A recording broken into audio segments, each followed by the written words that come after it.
Welcome to our 21 shares analyst call. Get yourself comfortable. We're going to get started today with our very own Hany Rashwan, our CEO at 21 shares, alongside Carlos, our researcher. We're very excited today to talk about interoperability. Hany, Carlos, how are you guys doing?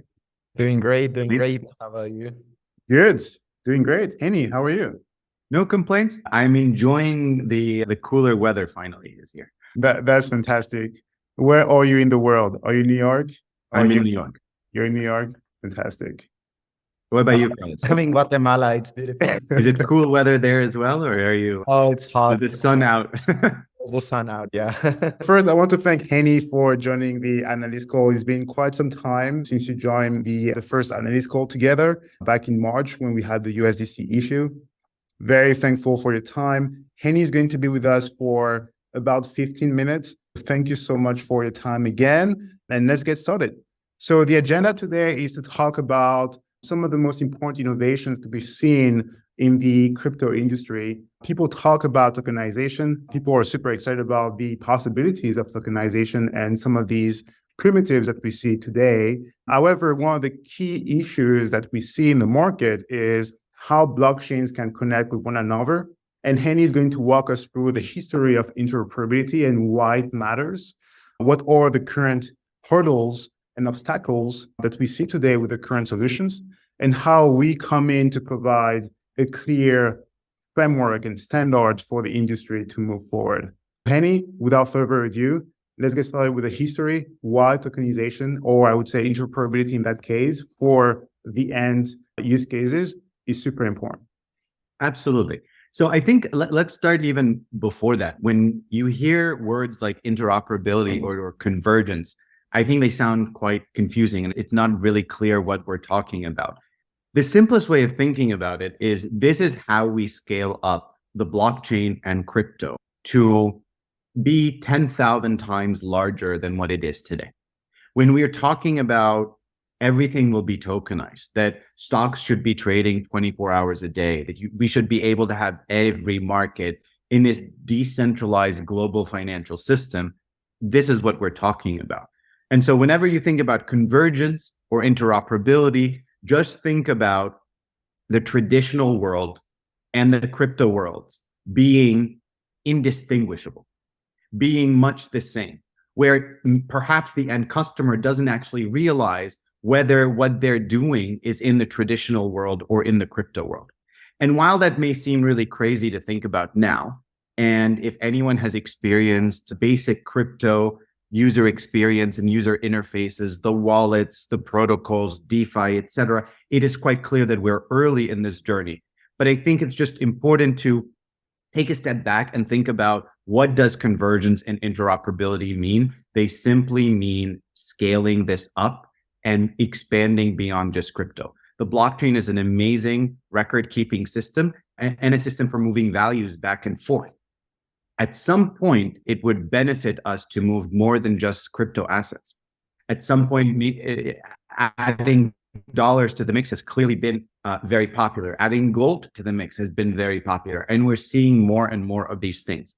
While it may sound really crazy, the thing that we compare the blockchain to the most, the thing that we in terms of movements and inflection points, transformational sort of changes, the thing that is most compared to is the internet.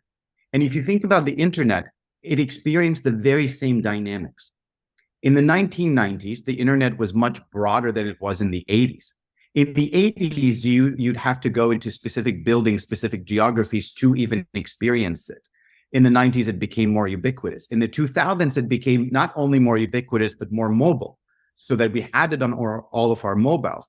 And at this point, the internet is so ubiquitous, we would call it truly interoperable with every other system, truly has converged, that my TV, my microwave, my refrigerator are all connected to the internet, right? And it's not something that I actively think about on a daily basis. It just seamlessly happens, which is the magic that occurs after a truly great technological transformational shift. And so if we go back to crypto, we have a lot of problems. We have problems with our user interfaces, with our user experience. It's still difficult to use and purchase. A big part of why companies like us exist and are successful is because we elucidate a lot of these incredible concepts. We make it better and easier to participate in this crypto ecosystem. But the base problem on the crypto side still remains, which is if you look at the top 10 crypto assets, it's probably 8 or 9 different blockchains. You take the stable coins out, it's 8 or 9 different ones. Maybe Doge doesn't count because it's a replica of Bitcoin or something like that. But technically speaking, no, even that would be different. That makes no sense, right? That is as if our entire world was siloed not just into Linux, Apple OS, and Microsoft Windows, but insert 67 other operating systems that you've never heard of, that each have their own systems. And so when we give reports on the state of crypto or what's happening in crypto land, and when we're super excited about there's $50 billion in decentralized finance, there's lending protocols, there's insurance protocols, there are all these incredible apps, that only exists in one world. That only exists in the Ethereum world. Yep. Solana has a few apps. Polkadot has a few apps. Some others may have a few apps, but predominantly, these are siloed ecosystems that are incredibly rich and vibrant and have a lot of activities within their silos, but do not speak with one another. That does not make sense. Imagine if you could only email people on Gmail, if you have a Gmail and you have to set up a Yahoo account to email someone with that email address. That would be absurd and we would have issues with email. It just wouldn't be as ubiquitous or as useful as it is today. And that's the difference between, I would argue, an intranet and an internet. That's the difference between something that truly scales and is open versus something that is closed and controlled. And it's very clear that blockchain and crypto benefit from being more open rather than closed. Wonderful. So that's the problem. How have we fixed it so far? There's been a bunch of technological, not solutions because they haven't solved anything, but let's say suggestions, right? Attempts. But problems, right? Because Some problems, yes. It was one of those things where let's fix one thing, break 3 others. They're called bridges. And it's a wonderful way. So far, their key feature has been losing your money because it's a wonderful way of getting hacked. It is a single point of failure. It's pretty easy to attack. It's very early tech. If you look at the tech underneath, it's actually an incredibly arduous task that we're asking them to do. It is not very simple to just simply bridge assets from one blockchain to another. Now, I very recently brought up stablecoins as an example of something that has truly worked, that is very clearly an amazing use case in crypto. If you think about stablecoins exist on every single one of these blockchains, what do they have? They actually have different versions of their stablecoins in different blockchains. The end user doesn't realize what they're doing beyond, I'm buying a digital dollar for $1 each. That sounds like a good trade to make, and that's going to be useful. But what am I doing underneath, whether I am using the Ethereum, Tron, or Solana network to move the money, does not really matter to the end customer. And then in addition to that, there are a lot of examples, stables being a very good one, of essentially regulated centralized parties bringing some semblance of normalcy into the crypto world. The top regulated stablecoin, USDC, is created by a centralized element. It's called Circle in Coinbase in a joint venture. And they've enabled people to have stable coins in their wallets. They've enabled, more importantly, to go back to the $50 billion large decentralized finance DeFi ecosystem on Ethereum, they've enabled dollars to be used to serve as collateral for loans or insurance. They've allowed the use of dollars to be used for savings, for spend, for a number of things. There are other examples of this. A company called BitGo, which runs a big custody business, has for years a version of Bitcoin that is on the Ethereum blockchain. What does that do? Again, all of DeFi is on Ethereum. Most of the wallets are on Ethereum. Even if Ethereum may be inefficient here or there, easier than bridging it, maybe we can give you a token, a receipt of some sort that can be redeemed for Bitcoin on a Bitcoin wallet whenever you want, But most cases, for most users, they'll never do anything beyond just move it on Ethereum. It's like when people trade sugar, very rarely do they take the delivery in kind, right? I think most commodities trading is just done on screen, and we would see something very similar here. Rack BTC is an incredible invention. USDC is an incredible invention. We're talking about billions of dollars of total market cap for both of these. We're talking about an incredible use as collateral and as an ingredient in the DeFi ecosystem. And put simply, we didn't think that was enough. There's a lot of other very cool technologies that we truly believe in. Solana being one of them, Avalanche being one of them, Binance, the world's largest crypto exchange, and what they've built primarily in Asia and a lot of the developing world is super, super interesting. Yet Ethereum remains the gorilla, the elephant in the room.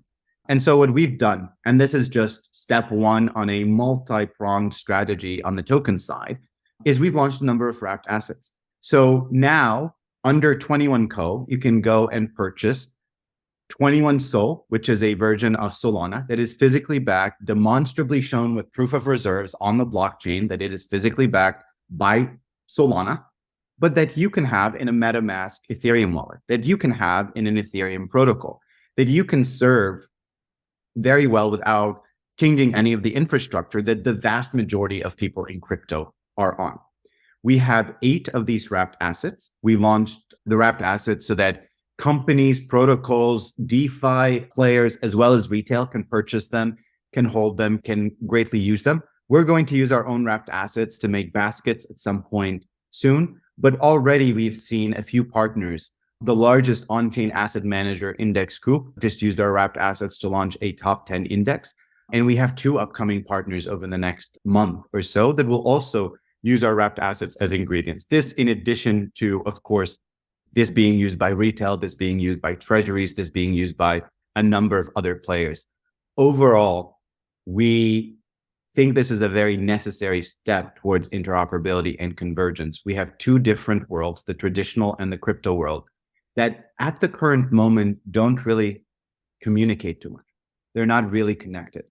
Our thesis is that not only will they be connected, but they're going to be so seamlessly integrated that they would be virtually the same to any observer from the outside. Wrapped assets are a significant step towards that. We have plenty of other things that we are working on to discuss as well and to share with you in time. But this is a very necessary but insufficient step towards getting to a world where we have tokenized securities, we have tokenized stocks, we have tokenized commodities, and they seamlessly operate across both the blockchain and the traditional worlds. So that's just hopefully a teaser intro of what we've been up to and where it has come from. Absolutely. And it's a good segue to what we're going to publish as well in the next couple of days, where we're going to have a dashboard where everyone can see in real time the innovation of tokenization. On June Analytics, you can also see our wrapped assets, see the adoption and how, of course, they work as a proof of reserve dashboards. So that's really the beauty of the transparency of the blockchain technology that is not possible in any other asset classes. So Hany, thank you so much for your time. Carlos, is going to be your show now to talk to the audience about some of these hacks and how the solutions are out there to provide more seamless experiences for the end users like you and I. But Hany, thank you so much for joining the call with us. And we wish you a Thank you for having me. Thank you so much. Bye. Bye-bye. Carlos, this is fantastic. Hany gave a really good high-level overview about the innovation of bridges and also, unfortunately, the issues that they incurred. But tell us more about how we're thinking of all of these issues and how they can basically be solved with tokenization. And I would say most importantly, the underneath backend infrastructure. Tell us more about some of the hacks that we've seen first in the past and what happened. So let's go through the list first, some of these hacks. So I'm going to put together some of these hacks, board for the investors, and we can go through that. Okay, let's go with Ronin. What happened with Ronin? So this is a list of all the hacks that happened over the past few years. And you can see that for the top 10 hacks, we had essentially the issues with some of these bridges. But tell us more about the first one, especially if the audience never heard of it. So just taking a step back, I think it's important to get a little bit of perspective. I was checking some statistics on crypto hacks, and according to Chainalysis Crypto Crime Report, 2022 was the biggest year ever for crypto hacking, with $3.8 billion stolen from crypto businesses. And what's even more impressive is that over half of this, so $2 billion, came from cross-chain bridges hacking. So why is it that cross-chain bridges have been such a central point of failure and of vulnerability to hackers? And the answer is that these bridges usually rely on lock and mint approaches. What this means is that the transport mechanism that these bridges use, meaning how do you transport an asset from blockchain A to blockchain B, is by locking the native asset on the source chain. So locking, for instance, Ethereum or Ether on the Ethereum chain, and then minting a synthetic version of that asset on chain B. For instance, you will lock Ether on Ethereum, and then you will mint a synthetic version of Ethereum on Solana, just to give you a little bit of an example. The problem with that is that it raises a central point of failure and a really big vertical for vulnerability, because if that pool gets drained or gets held by an attacker, then you essentially lose all of the collateral that is back in the wrapped asset or the synthetic asset on the destination chain. So regarding your question, with the Ronin bridge is a great example. It happened in March of 2022, last year. And in that case, over $540 million were actually stolen. And what happened was that the attacker, in that case, managed to get hold of the cryptographic keys belonging to 5 of 9 validators in a multi-sig. And that was enough to steal the crypto assets. So for those of you who don't know what a multi-sig is, basically a crypto wallet or a digital wallet that requires multiple signatures to execute a transaction. So you can think of it as a two-factor authentication for your email or for your bank account or whatnot. The problem is that a lot of these bridges are relying on multi-sig wallets to secure the pools of locked assets on the source chain. In the case of the Ronin bridge, the attacker actually managed to get hold of 5 out of 9 cryptographic keys, and that was enough to steal or drain the entirety of the pool. And that's one of the biggest hacks we've seen to date. We've also seen in October 2022, for instance, the Binance Smart Chain bridge. That was even bigger, with $569 million stolen in that case. We recently had in June of this year the multi-chain bridge, which mainly affected the Phantom ecosystem. That was $125 million that were stolen. And in this case, the multi-chain bridge was also a result of the same structure, which was a multi-sig that was securing the locked assets. And that was basically breached, and that allowed the pool to get drained. As I mentioned, over $2 billion have been stolen from cross-chain bridges since 2022, which is just honestly a crazy figure, in my opinion. And it just reveals what Hany was alluding to, which is that the solutions that we've seen so far are not really solutions. They're more really like Band-Aid types of approaches that do not really scale in the long term and are not sustainable for the long-term evolution of the space. I don't know what you think about that, Ellie. No, for sure. And regarding the incident of the hack that you just mentioned with Ronin, tell us more about some of these speculation of the fact that probably North Korea is behind that, right? So apparently there is the Lazarus group, which is a group of hackers from North Korea that are leveraging the vulnerabilities of these Band-Aid solutions, which is steal some funds. So tell us more about it, because we do have a dashboard that you built to track their wallets as well. Yeah, exactly. The money that they stole from the Ronin bridge is unfortunately gone. It cannot be tracked anymore.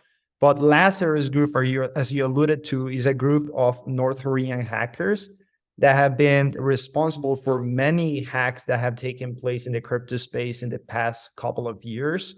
It's not just the Ronin bridge. They were recently responsible for the hack of a stake.com, which is like a betting platform, a very famous case that took place last month or in the last couple of months. And the Lazarus Group has stolen more than $900 million in assets. To obfuscate or launder the money that they steal is they put the stolen funds.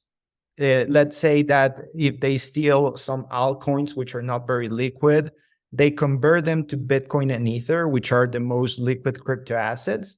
And then they send them to mixers, which mixers are basically protocols that allow you to put your assets in a pool with many other transactions and assets and take them out to the other side so that you try to obfuscate the origination of those funds. They used a protocol that was called Tornado Cash primarily. And last year, OFAC, the US Treasury's OFAC, actually designated Tornado Cash in the sanctioned entities list. Why did they do that? That's because they mentioned that Tornado Cash was facilitating Lazarus in laundering huge amounts, millions of dollars in money, and allowing them to get away with it. And we can get into a whole different discussion if that's ethical or not, because Tornado Cash is, at the end of the day, was just open source code. And it was actually a historic designation when they mentioned Tornado Cash in that sanctions listing, because it was the first time that OFAC sanctioned open source code as opposed to an entity or a physical person. So that's just a little bit of background on Lazarus Group and what they've been responsible. And of course, we can track some of the funds that the FBI has identified on our Dune Analytics dashboard. Yeah, absolutely. And of course, after this webinar, you're going to receive the recording of the session, but also the links to our dashboards for the wrapped tokens that Hany mentioned, as well as, of course, the Lazarus Group wallets that you can see in real time how the funds are moving. For the past 24 hours, we haven't seen any movements of the wallets. But of course, we're here to help and provide you guys the best data-driven insights and cutting-edge content to really help you navigate in the asset class. Do we have a question from the audience? I think yes. So there is one from Dan. Hi, Dan. Nice to meet you. Would it be possible to receive the recording of this session? Yes, absolutely. By email, you're going to receive it, and it's going to be available right away after this call. Do we have any other questions from the audience? Questions, comments, concerns in the markets? This is the time to shoot if you have any. I have a question for you, Carlos, especially regarding Ethereum. So Ethereum has been trading in a range bound recently, and we've seen that there is less and less issues with the activation of Ethereum to basically stake. And also there is less time that people have to wait to get their Ethereum back. To tell us more about the adoption of Ether when it comes to staking, where are we right now? We saw yesterday that there is close to 800,000 validators today staking and securing the Ethereum network, which is unprecedented compared to when we started a couple of years ago. So let's go through these questions secondly, because we just have some questions about the bridges and some of the solutions that are out there. What about the solutions? So Dan, yes, there are solutions today. The solutions are essentially when you're using a MetaMask wallet, you have to really understand which assets you're buying and whether these assets are actually one-on-one collateralized with the underlying assets. So if you're buying dollars or digital dollars on the blockchain, you want to make sure that this is the right USDC token and not basically a replica of a USDC already available on the blockchain. So some of the solutions out there for interoperability or essentially having a one-on-one replica of the real assets on Ethereum so that you don't have to basically switch across multiple bridges or multiple solutions.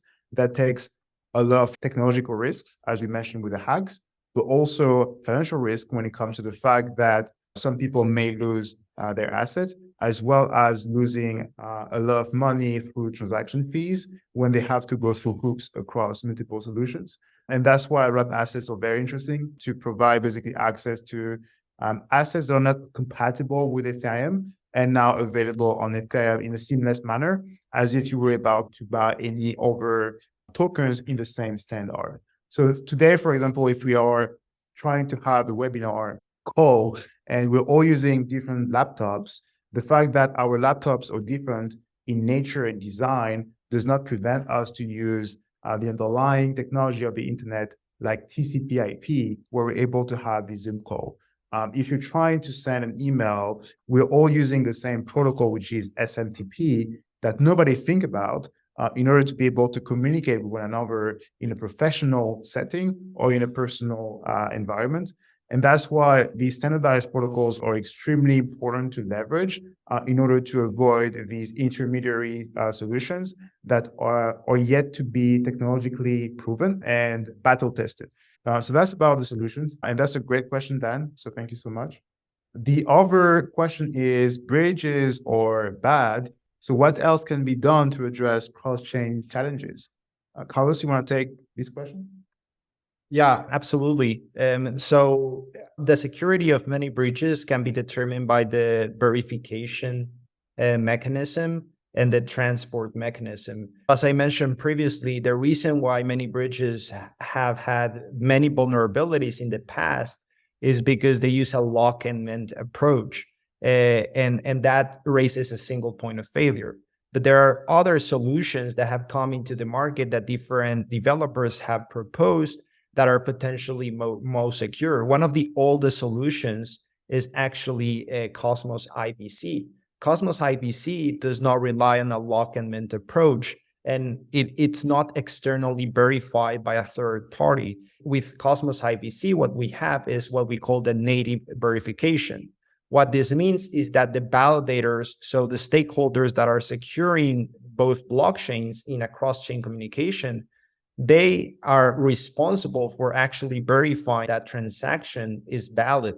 So in that case, you're not introducing new trust assumptions to the cross-chain transaction, and that's potentially a lot more secure. Now, the issue is that these types of solutions that are potentially more secure and more decentralized, they also are more complex to implement. And so what we've seen, for instance, with IBC is that it hasn't gotten a lot of traction outside of the Cosmos ecosystem because it's not very easy to implement, let's say, for instance, in an ecosystem like Ethereum or in another blockchain, let's say Solana. So that's some of the challenges that have been happening. And then, of course, we have other solutions that have come from single parties, such as the one that Hany was alluding to, for instance, Circle, which is the issuer of USDC. USDC has over $24 billion in circulation as of today. And they recently released the cross-chain transfer protocol that allows to burn assets on the source chain. So burning in the context of crypto means basically removing from circulation. So it's like a redemption, let's just say, and then minting those assets or issuing those assets on a destination chain. And that process really is coordinated by an attestation by Circle. So in this case, we lose a little bit of the decentralization ethos of crypto, but it's a very secure approach. And if you think about it, you're already trusting USDC anyway if you're using the product. So you're not really introducing many more trust assumptions. So these are just really some of the solutions that have come into play. And there's also another one with layer zero, right? So we have a question here as well about layer zero and as a bridging solution. What are your thoughts, Carlos? I would say these are superior bridging solutions because what they do is that they install gateway contracts on the source and destination chains. What this means is that this allows the blockchains in each, like the source chain, let's say chain A, the destination chain, to verify that the transaction between these blockchains is valid. These are more advanced solutions that are definitely getting more traction. And you have seen that with CCIP that was released by Chainlink, so the cross-chain interoperability protocol. I recently went into the numbers and they have just surpassed $100,000 in revenue from CCIP because they charge a transaction fee in Link for the transactions that are taking place with that protocol. And they have released case studies with traditional financial institutions like Swift, or for instance, with ANC Bank, which is one of Australia's leading banks, showcasing how they have successfully tested delivery versus payment solutions using CCIP across two blockchains. So that's one of the developments that have come into place. And I think that CCIP is getting a lot of traction in this vertical.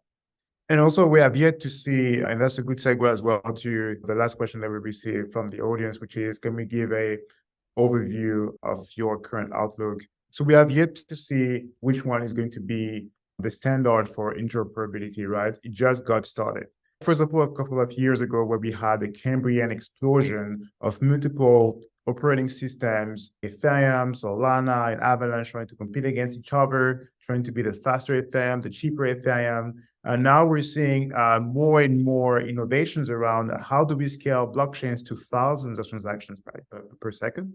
How do we make sure that blockchains are connected with one another? Because as Hany mentioned, we have siloed ecosystems that do have billions of dollars in assets under management, which means that these ecosystems are forced to be reckoned with, but they're living in silos. It's like today, if I had to send a text message to Carlos across borders, it would cost us a lot of money back in the early 2000s. However, thanks to WhatsApp, we're able to now transfer messages and value and communicate in a seamless manner, thanks to the underlying internet protocols. And thanks to the fact that we have consumer-facing applications, that makes our lives a lot easier when we don't have to think about whether Carlos is using a Nokia 300,000 or I'm using a BlackBerry, right? None of that is actually relevant. And this is the phase in which we are today. We're still in the dial-up environment or the dial-up era of the internet, where at that time, the web pages were taking so long to load when we were surfing on the internet. And then thanks to bandwidth, everything became more ubiquitous. And that's exactly at the tipping point where we are right now, where we're seeing more and more end user experiences and applications that we haven't seen before, thanks to the innovation of smart contracts. But we have yet to see which one is going to be the standard. However, we know that Ethereum, the gorilla, has almost 60% of the entirety of the assets today that are available in DeFi. So there's a power law that I think gets towards Ethereum in that specific case.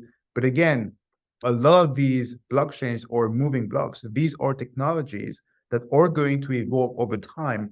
For example, in the early 1990s, we had Amazon starting as an online bookstore and then moved to cloud computing and galvanized on the innovation of cloud computing. Like today, we're seeing more and more tokenization initiatives.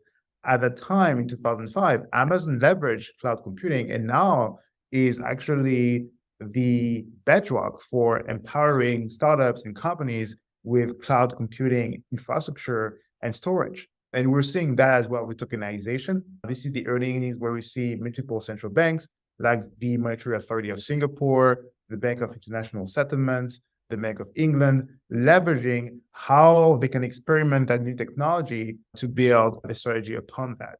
So this is where we are. And we have a lot of metrics to track. As Carlos mentioned, we're tracking revenue, we're tracking the user adoption in real time on the blockchain, available to you at your fingertips for free on Dune Analytics. And stay tuned for tomorrow because we're going to have a grand dashboard specifically on this topic that would help you to understand what is the state of tokenization, what is the state of interoperability, to understand how this is evolving over time, and whether, of course, Ethereum and other blockchains are going to remain dominant. Back in the early 2000s, we had BlackBerry as the dominant mobile provider, and actually BlackBerry is irrelevant today, especially when we compare to the unprecedented growth of Apple. So this is where we are. Any other questions from the audience? Otherwise, we can call it a day for this amazing session. We want to thank everyone here on this call for your time and attention. We're very thankful for that. We hope it was very helpful and informative. We also have a survey after this call. Feel free to take the survey, provide your honest and brutally honest feedback. And of course, feel free to reach out to us directly on via email. We have research@21shares.com where we can reach out to us. directly if you want to have a one-on-one session to discuss about the asset class and help you navigate through it. Feel free to do it as well. And of course, after this call, you're going to receive the recording of the session, the June Analytics dashboards that are for free and available to you. And of course, we have amazing content. Don't hesitate to sign up for our research on our website, 21shares.com/insights, where you can sign up for our research as well. Thank you so much for your time. Thank you so much for providing cutting edge insights for the audience and the investors. And we will see you guys very soon next week. It was a pleasure to be here. Bye, everyone. Bye-bye, everyone. Thank you so much. Bye-bye.